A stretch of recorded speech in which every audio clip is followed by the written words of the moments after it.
had a enlightening day, enlightening weekend actually. All this pandemic talk, and of course I've done several videos concerning the coronavirus, or COVID-19 as it's now named. And of course, as a result of this journey, I have begun my own preparations because it's all about preparedness for such events. And it's funny because, I live in the prairies, I live in central Canada, and here nothing's really ever happened. And I can see it out there in the attitudes of people that are so detached from what is going on around the world. I talked to several people today, and I found them just about absolutely skeptical about how a virus can cause so much havoc, and that it only affects the immunocompromised. And yes, that might be true, but the fact that there could be 100,000 cases of this is nothing to sneeze at. But what I'm understanding from the conversations I'm having, and have been for several weeks, I've been kind of leading up to this. And it feels like just about one of those topics that you have to sort of tiptoe around in talking to people. Because the bottom line is no one is prepared. They're not. First and foremost, everybody, when you talk about a pandemic, all they see is the virus. That's it, right before their very eyes. I'm strong, I'm healthy, I'm resilient. My family, I can keep them. Everything will be fine. What they're missing and failing to see is the fact that the pandemic itself and the virus will become the least of our worries if anything like this is to happen here, like it's happening right before our very eyes in China. Except there's a police state to keep order, because it's the fallout of people not being prepared that is the carnage, the true carnage of what is unleashed. Right now, with this pandemic, we have supply lines from China cut. And it's going to be the next little while that we understand how entirely dependent we are on China. And we should be really seriously looking at this as to why.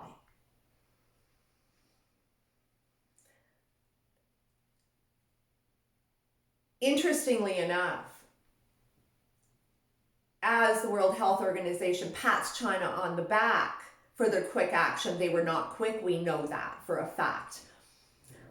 What I also know for a fact is Mongolia shut their border immediately, as did Kazakhstan immediately after this was released. And guess what? There's not one case there. Yeah. Right, sharing a border with China. Both countries. And a huge one at that. In fact, there are many people from China living in Kazakhstan as investors, but also as workers.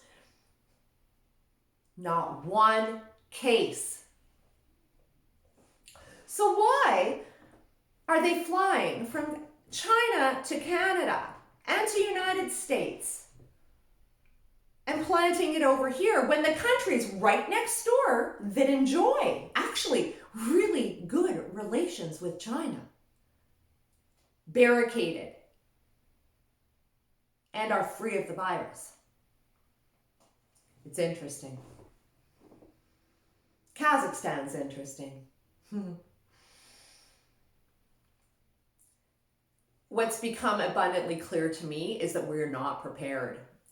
And it's what we don't understand because, see, living where I live in central Canada, nothing really major has ever happened. Now, for example, in Fort McMurray, they had fires. Yes, they did. And you know what? With fires, people leave. You have to. It's hot. You can't breathe. But in a case like a pandemic, what happens is that you're good for a few days, but then all of a sudden everything starts to unravel. There's no water in the store. There's no milk in the store. The people that were unprepared and kept thinking that supplies were coming, they're not coming. And we know that because they're being cut from China right now. In fact, there are ports in Europe that are laying off workers. In fact, one of my viewers, Jan, these people are being threatened with layoffs because there's nothing coming through the port.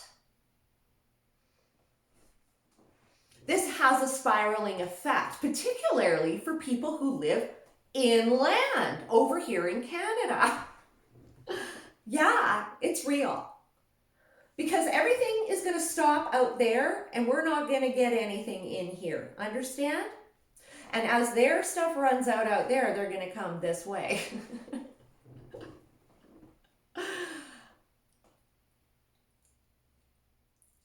It's hard to make light of this, but you sort of have to, because I have to find some way to communicate with people. And also, stop myself from going insane.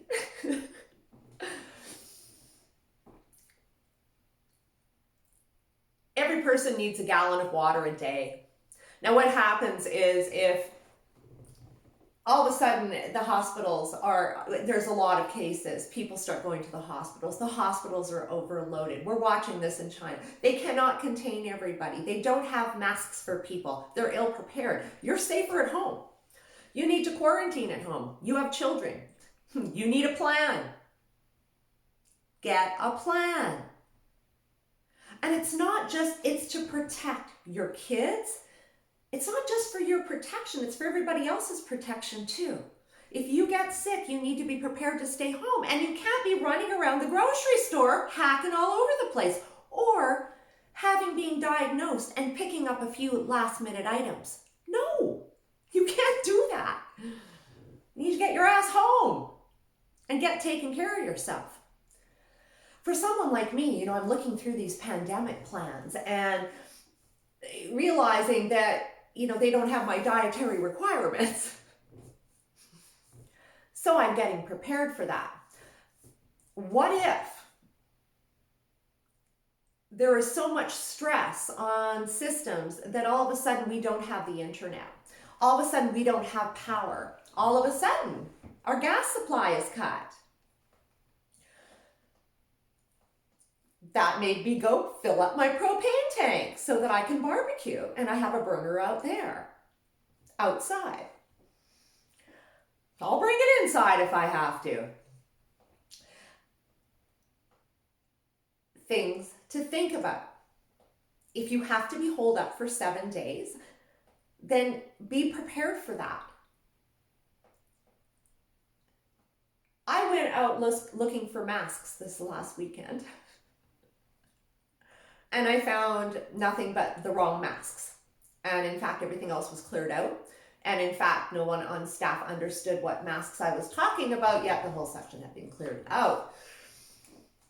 I've got a couple of other leads I'm going to follow up as I finish off this video. And hopefully I can lock some down. If not, I'm looking into a respirator just in case, because you just never know. Biological agents are going to be part of our lives, and that's got to be getting more clear, considering that Bill Gates, John Hopkins and all the group got together and did a little conference about the pandemic and how a pandemic would roll out in the world 3 months ago. Having known that information, it makes me question, is this a big test? But quite honestly, it's beyond a test. I mean, people are getting sick. People are dying from it. Is it worse than any other flu? Well, we don't know. But at the end of the day, it seems to me that the threat of pandemic and threat of spreading viruses around this global world of ours seems to be the source of the problem. And with that, globalism seems to be a problem because our country, Canada, decided to let everybody keep traveling as they would travel. Yes, they shut down some flights, but they kept the other ones going. And then they let people get off the plane without being tested and then run around into the country and spread it. We have no idea how that's going to manifest. We have none at all. Another case was diagnosed last night.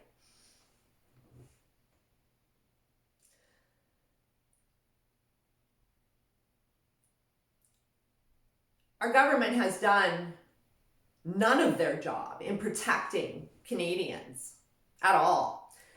Mongolia did their job. Kazakhstan sure as hell did their job. Not one case, right sharing a border. And in so many people going back and forth, they shut it down. They dealt with the problem. They put the interest of their nations in front of the World Health Organization and what their recommendations were. Why did they do that? And why didn't our country do that? Because we're way over here.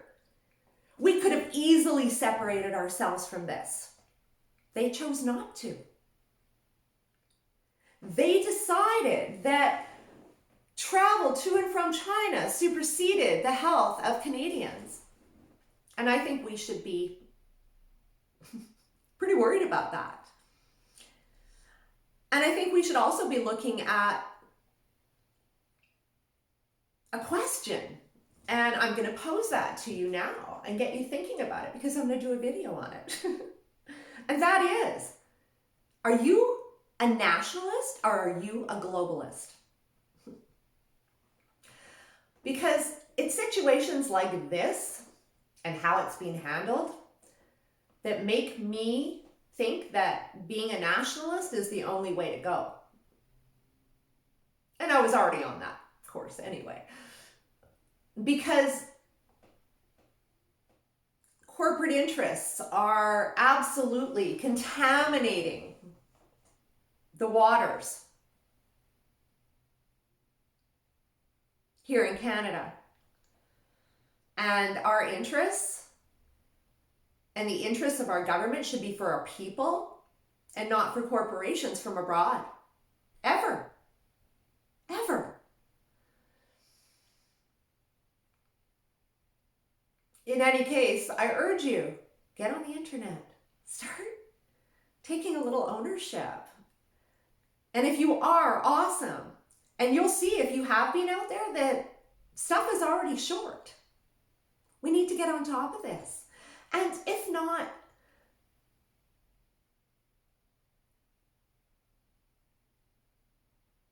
for yourself,